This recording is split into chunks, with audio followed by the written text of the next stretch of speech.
이 여성분이 동네 병원으로 가봤더니 아무래도 암이 의심되니까 큰 병원으로 가라고 권유를 받았던 거예요.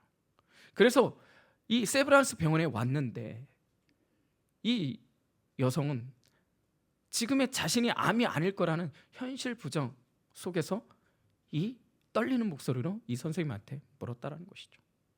그분의 눈가를 보고, 그분의 얼굴을 보고, 주름을 보고, 그의 손을 보면서 그 떨리는 목소리에 이 의사 선생님이, 이 김현철 박사님이 그 자리를 나왔어요. 울컥 눈물이 쏟아질 것 같았던 것이죠. 그리고는 화장실에 가서 엉엉 울고 나서 다 닦고 그때서 진료를 보았다라는 이야기입니다. 그러면서 이분이 늘 갖고 있었던 질문, 왜 부유한 자들은 그렇게 잘 치료를 받는데 이렇게 가난하고 못 배운 사람들은 왜 이렇게 일찍 죽어야만 하는가? 그거에 대한 안타까움이 있었던 것이죠. 그래서 이분이 그때서야 자신이 의사였지만은 경제학이라는 부분들에 대해서 새롭게 눈을 뜨게 된 계기였다라는 것입니다. 이 경제학을 통해서, 특히 정책을 통해서 이분이 깨달았던 건 뭐냐면, 하나의 정책을 만들었더니 어떻게 되는 거예요? 많은 사람을 살릴 수 있더라는 것입니다. 하나의 정책을 만들었더니 약자들을, 가난한 자들을 보호해주고 도와줄 수 있더라는 것입니다. 의사 선생님은 그저 오는 환자들만 볼 수 있지만 정책 하나만 잘 만들어지면 많은 사람들을 이롭게 할 수 있다는 것을 깨닫고 나서 그는 자신이 의사라는 모든 직업을 내려놓고 다시 공부를 시작하게 됐다는 것이죠. 그 과정은 굉장히 어려웠다고 합니다. 쉽지는 않았다고 합니다. 그럼에도 불구하고 자신에게 그런 마음을 주신 하나님 앞에 그는 포기하지 않고 그 길을 걸었던 것이죠. 그러면서 그분이 쓴 책에 이런 내용이 있습니다. 인생 성취 8알은 운이다. 이게 무슨 말이냐면, 자기가 사람이 인생을 살아감에 있어서, 성취함에 있어서, 성공함에 있어서 80%는 운이라는 결론을 내렸다는 거예요.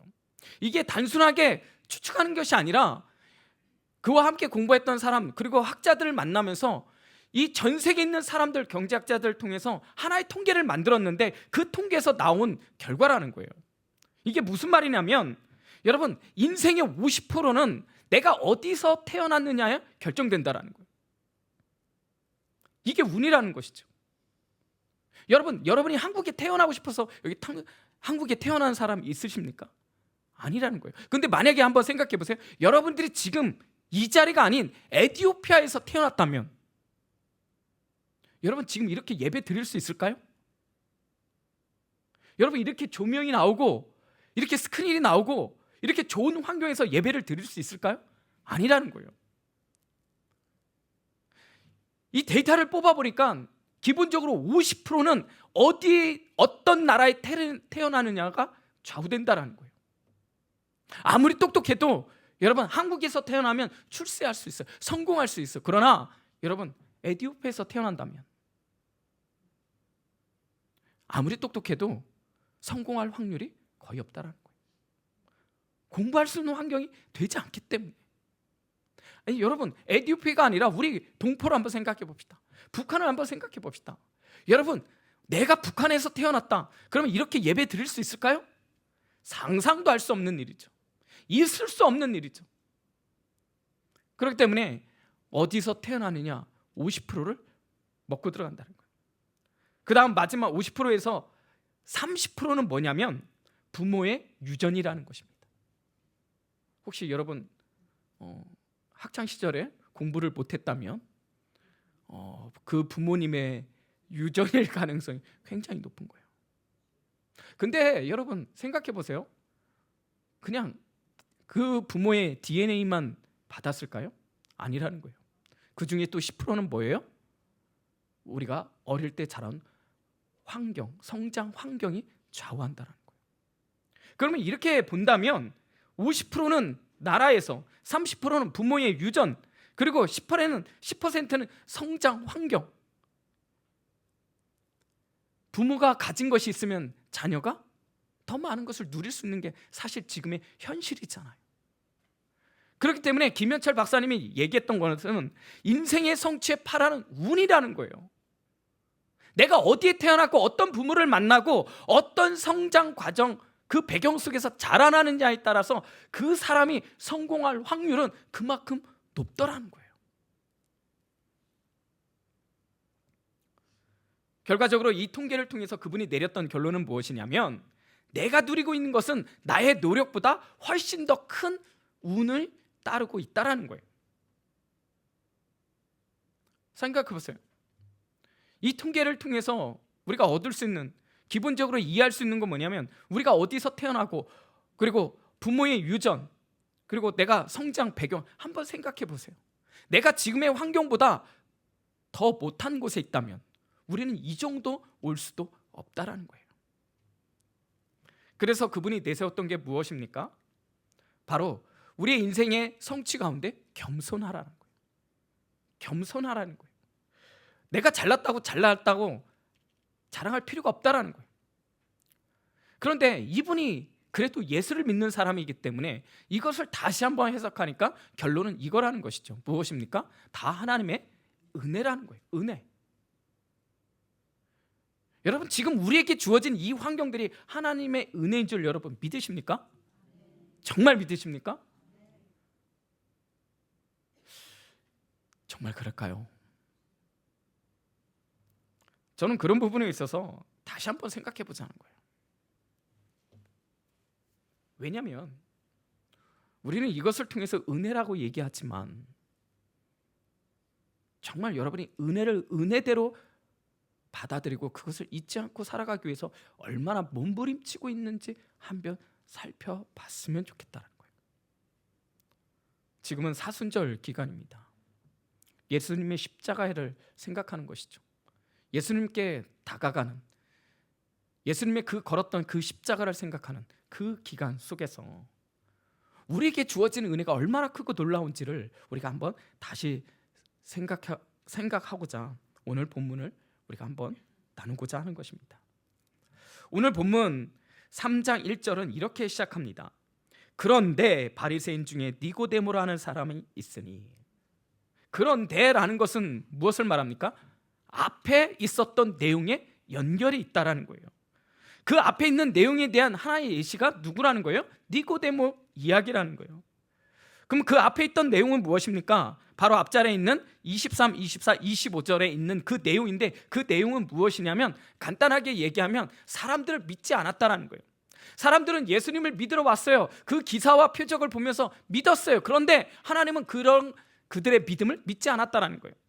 왜요? 24절 하반절은 이렇게 얘기해요. 이는 친히 모든 사람을 아심이라. 그들이 예수를 믿었다고 하지만 결국 그들이 배신할 것을 너무나 잘 알고 있었기 때문인 것입니다. 여러분, 사람들은 그렇게 얘기합니다. 나는 내 자신을 너무나 잘 안다고 생각해요. 나에 대해서 잘 안다고 생각해요. 정말 그럴까요? 그렇지 않다라는 거예요. 대표적인 사람이 누구입니까? 베드로를 들 수 있죠. 예수님께서 자신이 십자가에 못 박혀 돌아가실 것에 대해서 3번이나 말씀 나누었지만, 그러나 제자들 중에 그걸 깨닫는 자가 없었어요. 오히려 베드로는 뭐라고 얘기합니까? 예수님, 내가 절대 예수님을 떠나지 않을 것입니다 라고 이야기할 때 결과적으로는 어떻게 됐어요? 베드로는요, 예수님을 부인할 뿐만 아니라 심지어 저주했던 사람이래요. 근데 그 베드로를 뭐라고 할 수 있나요? 아니라는 거예요. 우리도 똑같다라는 거예요. 우리도 내가 잘 알고 있지만 그 환경이 달라지면 나도 이럴 수 있다라는 거예요. 그러니까 어떻게 해요? 예수님이 사람의 마음을 믿지 않는다라는 거예요. 그러면서 오늘 그 연장선에서 니고데모라는 한 사람을 등장시킵니다. 자, 니고데모는 어떤 사람입니까? 3장 1절에 보면, 그런데 그는 바리새인 중에 니고데모라는 사람이 있으니 유대인의 지도자라고 얘기하고, 그리고 3장 10절에 보면 예수께서 그에게 대답하여 이르시되 너는 이스라엘의 선생으로서 이러한 것들을 알지 못하느냐. 그러면 요 3가지만 해도, 자, 니고데모는 어떤 사람이었어요? 바리새인이었다라는 거예요. 바리새인. 여러분, 바리새인은 뭐예요? 하나님의 말씀을 철저히 지켰던 자라는 거예요. 하나님 말씀을 지키려고 누구보다도 율법을 잘 지켰던 사람이라는 거예요.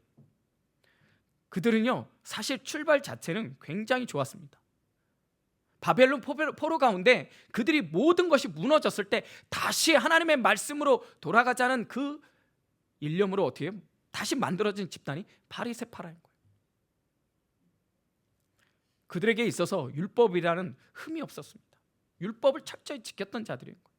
그렇기 때문에 그 유대 사회에서는 이 바리새파다, 바리새인이다라고 얘기하면 존경의 대상이었다라는 거예요. 두 번째는 무엇입니까? 유대인의 지도자라고 나와 있어요. 근데 여기 그 성경, 좋은 성경은 뭐라고 했냐? 각주가 나와 있어요. 거기 보면 1 이렇게 해서 밑에 보면 뭐라고 써 있어요? 사내들인 공회원이라고 되어 있어요. 여러분, 사내들인 공회원이라는 것은, 이 사내들이라는 것은 무엇이냐면 입법, 행정, 사법 모든 것을 통틀어 최고의 통치 기관이에요. 거기에 몇 명이 있느냐? 대제사장 포함해서 71명이 있단 말이에요. 그 중에 한 명이 누구다? 니고데모라는 거예요. 오늘날로 보면 국회의원과 같은 자라는 거예요. 굉장히 권력자라는 거예요. 그 다음에 3장 10절에 보면 이스라엘의 선생이라고 나와 있습니다. 이스라엘 선생. 이것은 어떤 의미를 갖고 있느냐? 학문과 율법에 대해서 굉장히 통달한 대학자라는 거예요. 그렇기 때문에 이스라엘의 지도자로서 존경을 받은 인물이라는 거예요. 여러분, 니고데모 한 사람 어때요? 굉장히 완벽한 사람입니다. 세상적으로 볼 때는 성공한 사람이고 흠잡을 데가 없는 자예요. 우리가 쉽게 얘기해서 거물급이라고 얘기하잖아요. 진짜 거물급 인사라는 거예요. 근데 이 니고데모는 다른 바리새인하고 좀 다른 게 있었어요. 그게 뭐냐면 예수님에 대한 태도였어요. 특별히 오늘 본문에서 보면 2절에 뭐라고 나와 있어요? 그 밤에 예수께 와서 이렇게 돼 있어요. 그 밤에. 여러분, 이 니고데모에게는 영적인 갈급함이 있었다라는 거예요. 근데 우리 한번 생각해 볼 것은 무엇이냐면, 여러분, 니고데모는 바리새인이라고 했잖아요. 바리새인은 성경에 대해서 굉장히 밝게 아는 자란 말이에요. 그런데 여러분, 그 마음에 갈급함이 있다라는 거예요. 영적인 공허가 있다라는 거예요. 이스라엘 선생이에요. 누구보다도 구약을 잘 알고 있었고 누구보다도 말씀을 잘 알고 있었던 그 사람에게 영적인 갈급함이 있었던 거예요. 그래서 누구를 찾아오는 거예요? 예수님을 찾아온다는 거예요. 언제? 그가 밤에. 여러분, 요한복음에서 밤이라는 것은 단순히 어떤 시간적 의미의 밤이 아니라 영적인 의미를 포함하고 있습니다. 유다가 예수님을 팔기로 작정하고 나갔을 때 그때 뭐라고 표현하고 있어요? 그가 밖에 나갔더니 밤이었더라. 무슨 뜻을 갖고 있는 거예요? 영적으로 어두워졌다라는 것을 말하는 거예요. 다시 말하면 니고데모는 굉장히 실력자였지만, 능통자였지만 어떻게 해요? 영적으로는 무지했다라는 것입니다. 그러면서 그 예수님으로 하여금 굉장히 뜻밖의 소리를 듣습니다. 자, 3절 말씀 같이 한번 읽어볼까요? 시작. 예수께서 대답하여 이르시되 진실로 진실로 내게 이르노니 사람이 거듭나지 아니하면 하나님의 나라를 볼 수 없느니라. 근데 여기에 보니까 거듭나다, 거기에 보면은 제 성경책에는 3이라고 써 있어요. 각주가 있죠. 그거를 밑으로 내려보면 뭐라고 써 있어요? 또는 위에서라는 표현을 갖고 있어요. 다시 말하면 여기서 거듭나다 할 때 이것은 아노센이라고 해갖고 시간의 관계, 이게 시간의 의미로서 다시, 또는 공간의 의미로서 위로부터라는 뜻을 갖고 있어요. 그리고 나다, 이거는 게네센이라고 해서 나타. 그래서 이 거듭나다 이것에 대해서 니고데모가 그걸 딱 들었을 때 어떻게 생각한 거? 다시 태어난다? 여러분, 이것은 기존에 갖고 있었던 언어와 전혀 다를 뿐만 아니라 생각할 수도 없었던 말이었다라는 거예요. 그렇기 때문에 어떻게 되는 거예요? 묻는 거예요. 오늘 본문에서 얘기했던 것처럼 그가 이렇게 얘기합니다. 4절에 니고데모가 이르되 사람이 늙으면 어떻게 날 수 있사옵나이까? 두 번째 모태에서 들어갔다가 날 수 있사옵니까? 여러분, 늙었는데 어떻게 다시 태어났냐는 거예요. 아니면 모태 어머니 뱃속에 들어갔다 다시 나와야 되냐는 거예요. 여러분, 충분히 니고데모의 입장에서 보면 그렇게 말할 수밖에 없죠. 왜요? 영적으로 거듭나지 않았기 때문에. 그에게는 이런 말씀을 들어본 적도 없고 너무나 생소했기 때문에 거듭나야지만 하나님 나라를 볼 수 있다는 그 거듭나다는 그 뜻 자체를 이해할 수 없었던 것이죠. 심지어 본문에서 뭐라고 얘기합니까? 물과 성령으로 거듭나지 아니하면 하나님 나라를 볼 수 없다라고 얘기했어요. 그러면 여기서 말하는 물과 성령은 무엇일까요? 마태복음 3장 11절 말씀 이렇게 기록하고 있습니다. 나는 너희로 회개하게 하기 위하여 물로 세례를 베풀거니와 내 뒤에 오시는 이는 나보다 능력이 많으시니 나는 그의 신을 들기도 감당하지 못하겠노라. 그는 성령과 불로 너희에게 세례를 베푸실 것이요. 물과 성령, 다시 말하면 물 세례와 성령 세례라고 구속사적으로 충분히 이해할 수 있다는 것입니다. 물 세례는 무엇입니까? 세례 요한이 베풀었던 거죠. 하나님 나라를 준비했던 과정 속에서. 그러면서 오늘 본문에서 마태복음에서 뭐라고 얘기해요? 나는 물 세례를 주지만 내 뒤에 오시는 이는 성령 세례를 베푼다라는 거예요. 결과적으로 예수님이 오시면서 이 물과 성령은 하나로 통합됩니다. 어떤 것으로요? 바로 성령 세례를 말하는 것이죠.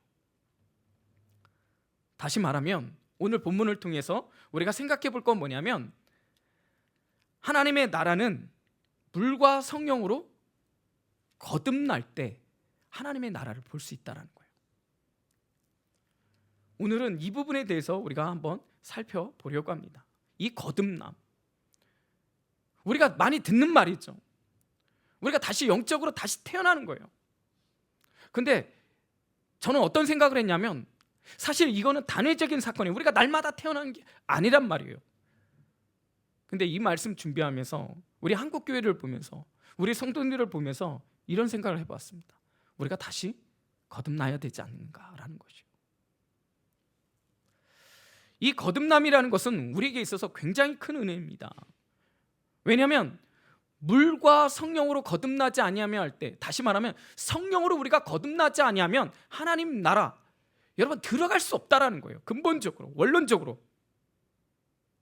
그러면서 오늘 뭐라고 얘기하냐면요, 육으로 난 것은 육이요 영으로 난 것은 영이다라고 표현하고 있어요. 여러분 이 말씀이 뭐냐면, 우리가 육적으로는 그 하나님의 나라를 이해할 수 없다라는 거예요. 물과 성령으로 거듭나지 않으면 아무리 육적으로 너희가 많은 것을 갖고 있을지라도, 많은 것을 알지라도 전혀 깨달을 수 없다라는 거예요. 반드시 영은 영적으로만 깨달을 수 있다. 다시 말하면 성령으로만 깨달을 수 있다라는 거예요. 여러분, 성령으로서만 깨달을 수 있다, 이건 다른 말로 말하면 무엇을 말합니까? 우리가 할 수 있는 게 있다 없다? 없다는 거예요. 우리가 할 수 있는 것이 아무것도 없는데 성령으로 거듭나면, 성령을 통해서 우리가 거듭나면 하나님의 나라를 볼 수 있다는 거예요. 그러면서 그것에 대한 한 예를, 바로 모세의 놋뱀 사건을 끌어들여옵니다. 여러분, 모세의 놋뱀 사건, 민수기에 나오는 말씀이죠. 어떤 말씀입니까? 이들이 광야를 지나가니까 이제 지친 거예요. 너무나 고단한 거예요. 그전에 배고팠을 때, 먹을 거 달라고 했을 때 만나줄 때 얼마나 좋았어요. 야, 이렇게 마실 수가 있나, 정신없이 먹었어요. 근데 한참 먹다 보니까, 매일 먹다 보니까 그것도 질리는 거예요. 그러니까 그 다음에 뭐가 먹고 싶은 거예요? 아, 고기 먹고 싶다. 그러니까 하나님이 또 무엇을 주십니까? 메추라기를 주잖아요. 여러분, 우리 하나님 고기까지 주시는 하나님. 정신없이 고기를 먹었어요. 근데 그것도 먹으니까 어떻게 되는 거예요? 질리는 거예요. 이제는 하나님 앞에 대놓고 불평하는 거예요.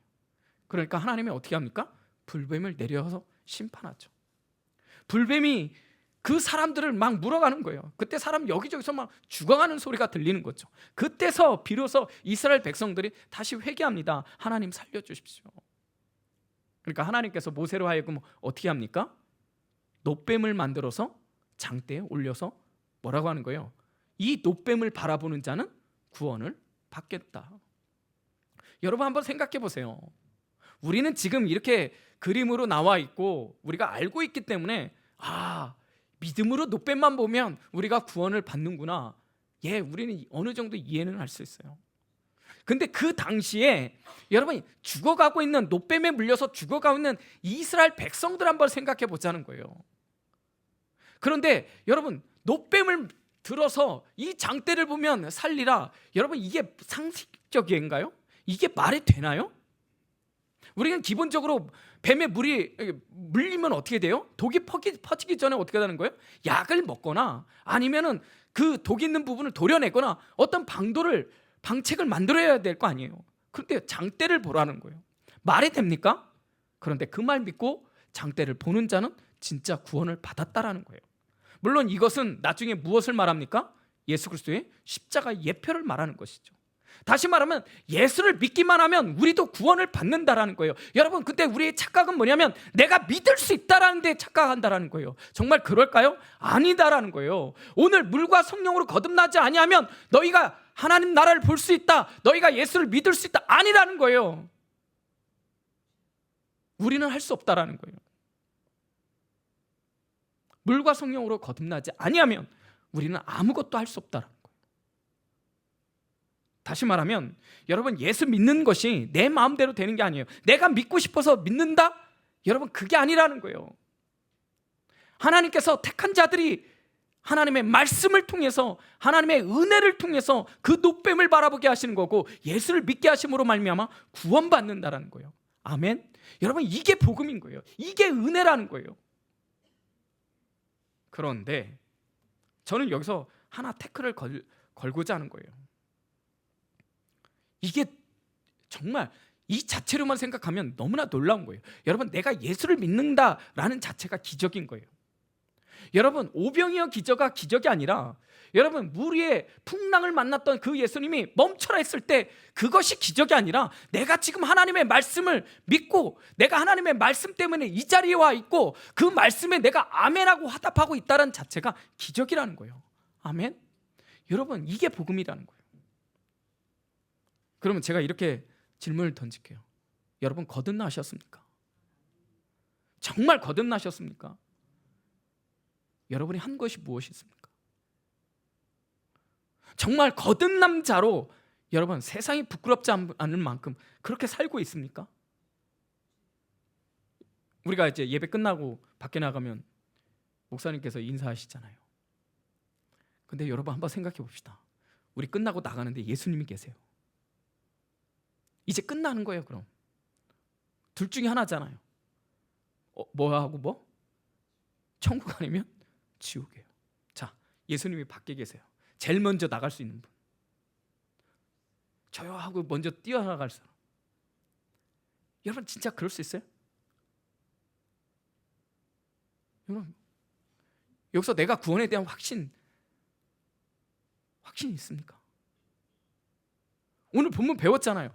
물과 성령으로 거듭나지 아니하면, 성령을 통해서 거듭나지 아니하면 하나님 나라를 볼 수 없느니라.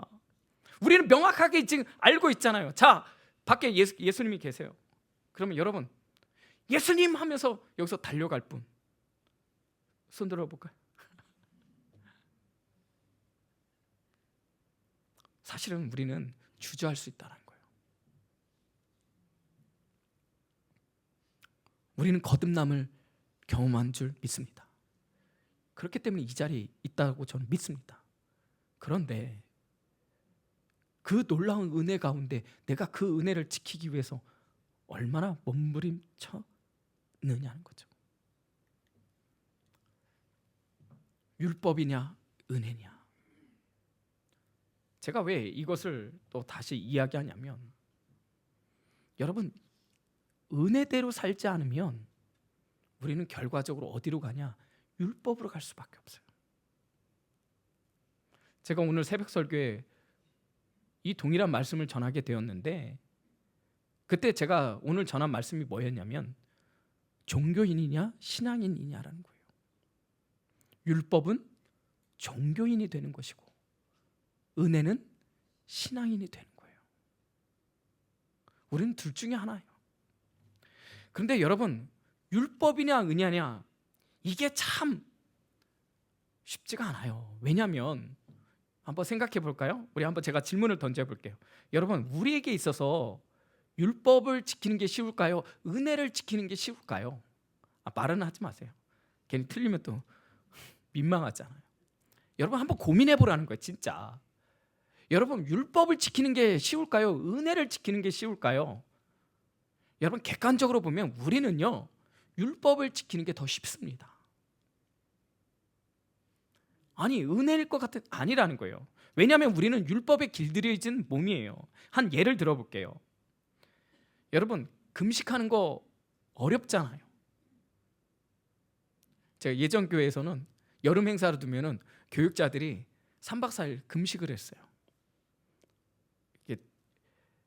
그때 물론 이제 포카리 스웨트를 먹으면서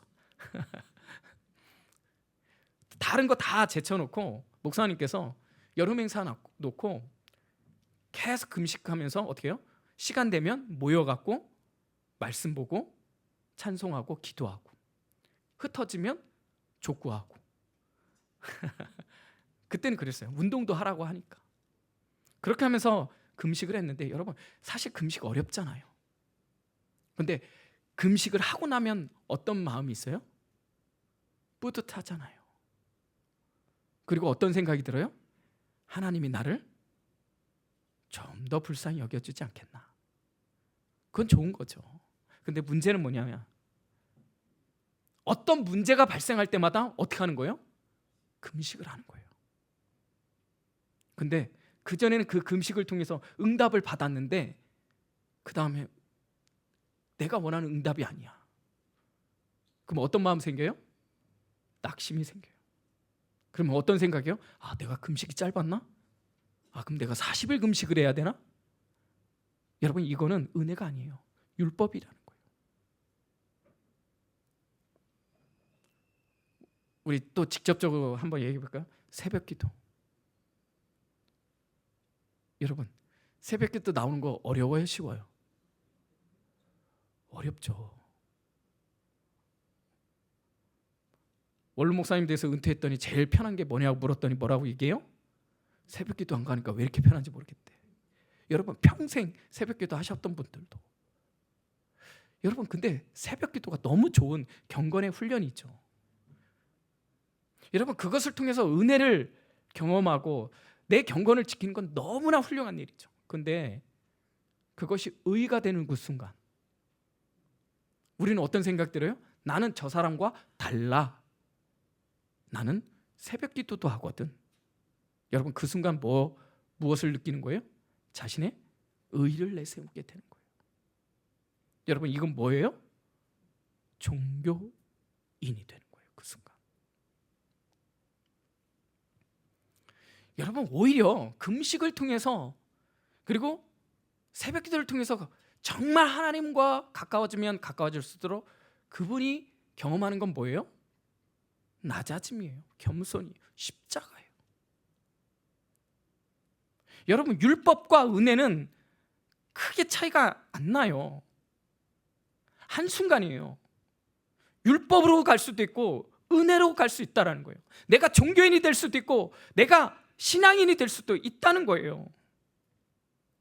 특별히 우리 직분 한번 생각해 보자는 거예요. 죄송합니다. 좀 민감하지만 우리 한번 생각해 보자는 거예요. 장로, 권사, 안수집사. 여러분 이거 되는 거 쉬워요? 아니에요. 어려워요.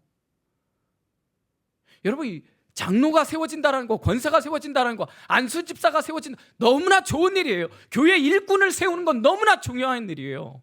그런데 문제는 그 다음이 되는 거죠. 여러분 이 마음을 놓치지 않는다면 자 한번 읽어보겠습니다. 시작. 나를 능하게 하신 그리스도 예수 우리 주께 내게 감사함은 나를 충성되이 여겨 내게 직분을 맡기심이라. 여러분 나를 충성되이 여겨 내게 직분을 맡기심이라. 누구예요? 사도 바울이에요. 여러분 사도 바울보다 훌륭한 사람이 있습니까? 저는 그분의 세 발의 피도 안 돼요. 근데 사도 바울이 뭐라고 얘기하냐면 나는 예수님이 나를 충성되게 여겼어. 내가 잘나서 내가 잘해서 내가 열심히 해서 내가 나를 그래서 사용한 게 아니라 뭐라고 얘기해요? 여겼다라는 거예요. 그 마음에 그 중심에 뭐가 있어요? 나는 사실 하나님 앞에 설 자격이 전혀 없다는 거예요.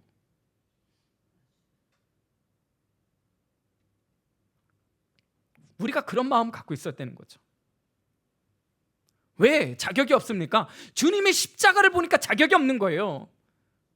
근데 우리가 그 십자가를 바라보는 게 아니라 세상을 바라보니까 뭐가 되는 거예요? 권력이 되는 거예요. 내가 뭔가 할 수 있다고 생각하는 거예요. 사실 이 부분에서 제일 많이 회개할 사람이 누구예요? 여기 앞에 있는 목사예요. 여러분, 정말 잘나서 여기 있는 거예요? 아니에요. 똑같죠. 사도 바울이 고백했던 것처럼 더 저는 민망하지만 나를 충성되이 여겨.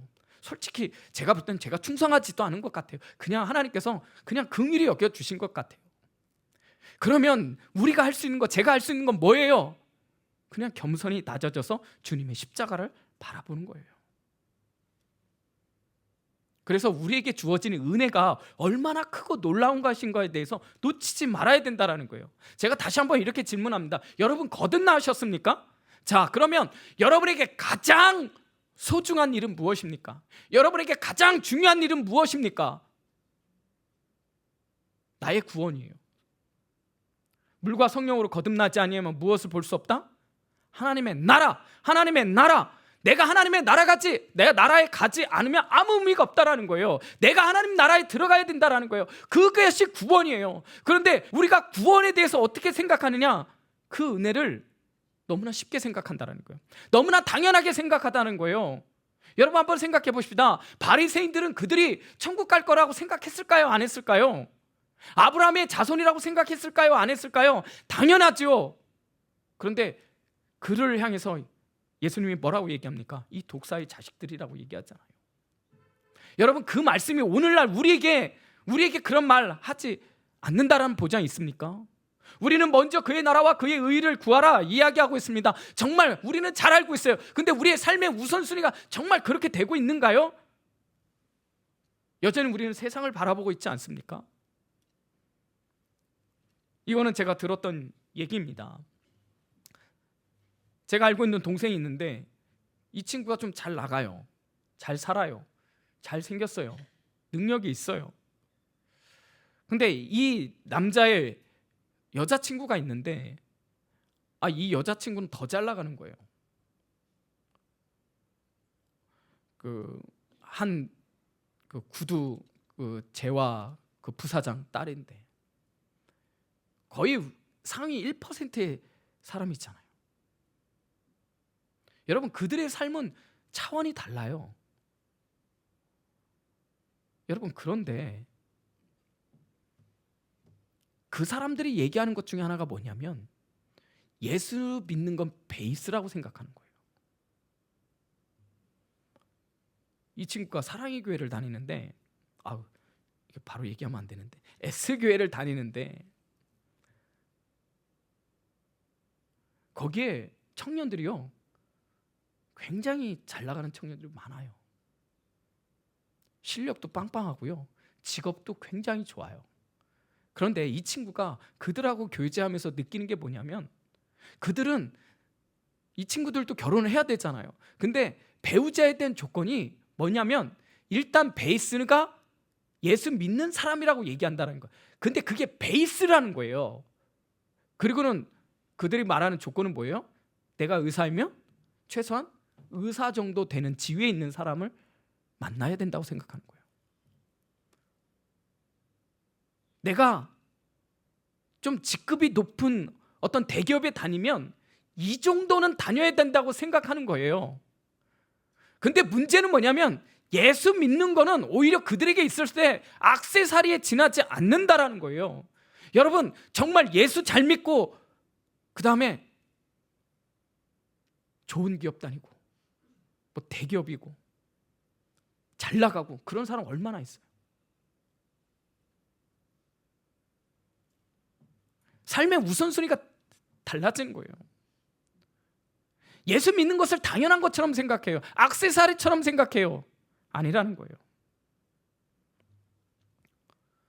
여러분 거듭나면 변화가 일어납니다. 니고데모는 7장 50절에 보면 대제사장과 바리새인들이 예수님을 책잡으려고 했을 때 그에 대해서 변론을 했던 자예요.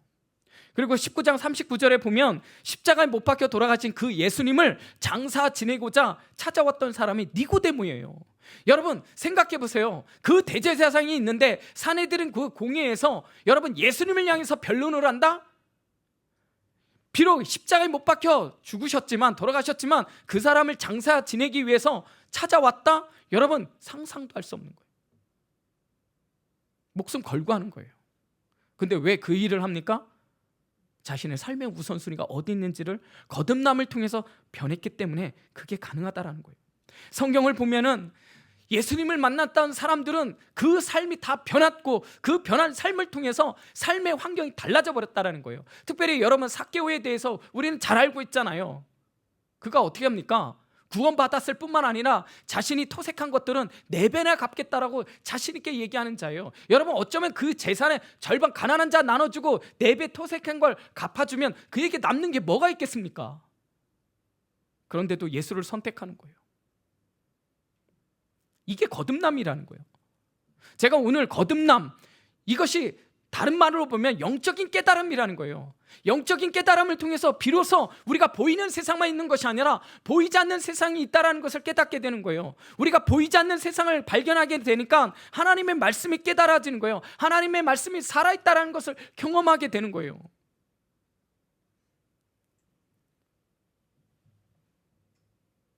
근데 문제는 우리가 깨달음에서 멈추지 않는 건 아닌가? 그 다음에 성장이 없다라는 거예요. 한번 성장에 대해서 한번 생각해 보자는 거예요.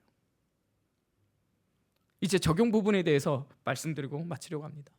자, 베드로전서 2장 1절에서 3절 저와 여러분이 한 절씩 한번 우리 같이 한번 합독해 보겠습니다. 시작. 그러므로 모든 악독과 모든 기만과 외식과 시기와 모든 비방하는 말을 버리고 갓난 아이들 같이 순전하고 신령한 젖을 사모하라. 이는 그로 말미암아 너희로 구원에 이르도록 자라게 하려 함이라. 너희가 주의 인자하심을 맛보았으면 그리하라. 여러분, 주의 인자하심을 맛보았으면, 너희가 거듭나고 하나님의 은혜를 체험했으면 어떻게 하라는 거예요? 신령한 젖을 사모라는 거예요. 여러분, 우리가 한번 이렇게 생각해 보자는 거예요. 여러분 안에 얼마나 많은 갈급함이 있어요. 영적인 갈급함이 있어요. 그 메마름이 있습니까? 우리가 세상에 대해서 바라볼 때는요, 우리에게 갈급함이라는 게 없어요. 말씀 없이도 살아갈 수 있는 것이 지금의 세상인 거예요. 우리는 굉장히 혼란한 세대를 살고 있어요. 정치적으로, 사회적으로, 경제적으로 얼마나 어렵습니까? 그러다 보니까 너무나 바쁘게 살아요. 너무나 정신없이 살아요. 근데 그렇게 살아도 아무 지장이 없는 거예요. 왜요? 영적으로 깨어있지 않으니까. 신령한 젖을 사모하라. 너희 구원에 이르도록 자라게 하기 때문에. 성장을 말하는 거예요. 성화를 말하고 있는 거예요. 사랑하는 여러분, 여러분에게 얼마나 갈급함이 있습니까? 간절함이 있습니까? 마지막 골로새서 3장 1절 2절 같이 한번 읽어볼까요? 시작. 그러므로 너희가 그리스도와 함께 다시 살리심을 받았으면 위의 것을 찾으라. 거기는 그리스도께서 하나님 우편에 앉아 계시니라. 위의 것을 생각하고 땅의 것을 생각하지 말라. 두 번째는 뭡니까? 위의 것을, 하늘의 것을 생각하라는 거예요. 근데 우리는 어디를 생각해요? 땅의 것이잖아요.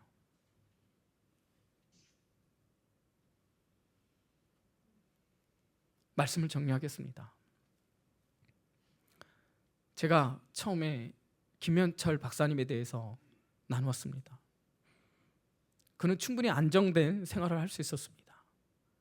그럼에도 불구하고 그는 그것을 포기하고 새로운 길을 걸었습니다. 그가 걸었던 이유는 다른 것 아니었습니다. 약자를, 가난한 자를, 나의 이웃을 내가 도울 수 있다면, 여러분, 그렇게 할 수 있었던 건 그가 진정으로 거듭난 경험이 있었기 때문에 가능하다는 것이죠.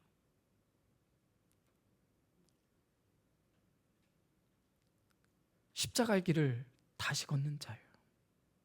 십자가의 길을 포기하지 않는 거예요. 그 길이 어렵고 힘들지라도 하나님의 뜻이라면 걷는 것. 그게 거듭난 자가, 변화된 자가, 성장하는 자가 가야 될 길이라는 거예요. 사랑하는 여러분, 여러분의 십자가는 무엇입니까? 여러분의 거듭남을 통해서 어디까지 성장하고 있습니까? 아니, 그 거듭남에서 혹시 멈춰 있는 건 아닙니까?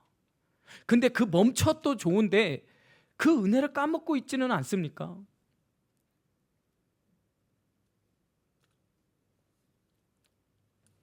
예수님의 고난을, 예수님의 십자가, 그건 그분만이 가는 길이 아니라 내가 함께 걸어가야 될 그 길인 줄 믿으시고 오늘도 그 십자가를 따라가는 저와 여러분이 되시기를 주님의 이름으로 축복합니다. 우리가 거듭남을 경험했다면 여러분, 그것은 세상이 알 수 없는 놀라운 복음이 있잖아요. 그 복음을 전하고 내가 그 복음 속에서 하나님의 참다운 은혜를 누리며 하늘의 것을 바라보며 주님의 뜻을 바라보며 신령한 것을 바라보며 갈급한 신령 가운데 하나님을 찾아다니는 저와 여러분이 되시기를 주님의 이름으로 축복합니다.